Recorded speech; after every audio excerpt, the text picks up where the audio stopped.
Hi, I'm Joyce, the Energy Lady.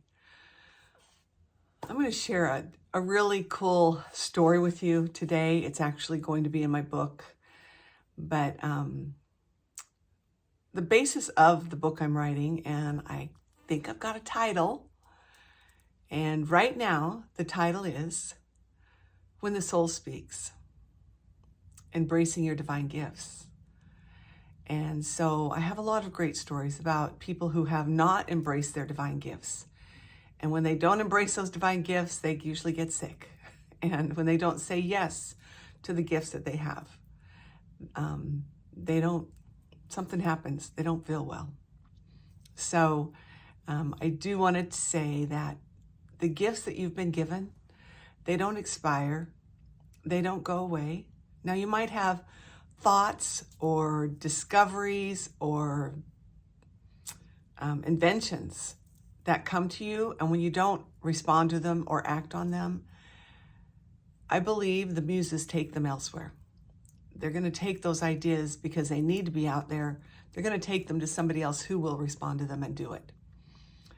But if you've got spiritual gifts, and when I call spiritual gifts, I say those are gifts of clairvoyance, of psychic abilities, of the ability to see, to hear, to smell, to taste, and see things beyond this realm. And those are gifts that we've been given. Every single person has some form of spiritual gift. But they don't go away, they just get buried under fear.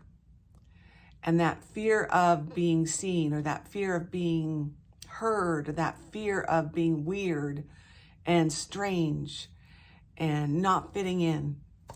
And so when we're afraid of that, then we bury those gifts and pretend they're not there, or even ask God to take them away because they scare you. And so a really interesting story is just recently, and if my friend's watching this, she'll know it's about her, but recently I had breakfast with a friend of mine. I've known her for 20 some years, and she's really a go-getter. She's a really active person. Go do things constantly. Go, go, go. Really gifted, really talented in so many ways. And I think she just turned 84. And she said, I have a problem. My feet have neuropathy and I'm not able to do the things I want to do. I can't be active like I'm used to. And I've been complaining a lot to God, saying, come on, fix this, make this better so I can keep going and keep doing. And God spoke to her and he said,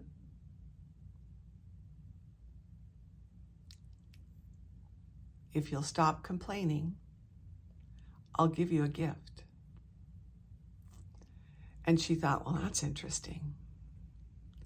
So she stopped complaining and she just lived with what she was dealing with. And then soon after that, she sat down at the table with a paper and a pencil and just started sketching the profile of her husband, who was sitting across the table. And it was a beautiful likeness of him. And when she showed me, I said, wow, that's amazing. I can't draw a stick figure. And she said, you know what? I never could either. And I think this is God's gift that he just unfolded and gave me. Now, was that gift always in her? I believe it was. But I believe she had to let go of whatever it was she was hanging on to, and whatever it was that she was angry about and complaining about, to allow that gift to come forth and to be there and allow her to serve. She has since asked all of her children and grandchildren to send them pictures of themselves. And she's now drawn a portrait of all of them.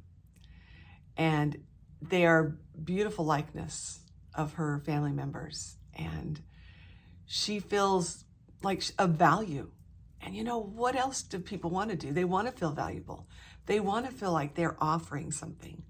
And that's exactly what we're doing when we start offering our gifts, is that we're sharing, we're serving in some way with those gifts we've been given. And I believe that's totally what God wants us to do. So your gifts aren't hidden. They're not gone. They're not expired. They're simply buried under fear. So Write down some things that you're afraid of expressing those gifts. What is it that scares you about expressing those gifts? And if you want, book a consultation with me. Love to talk to you. Have a really great day.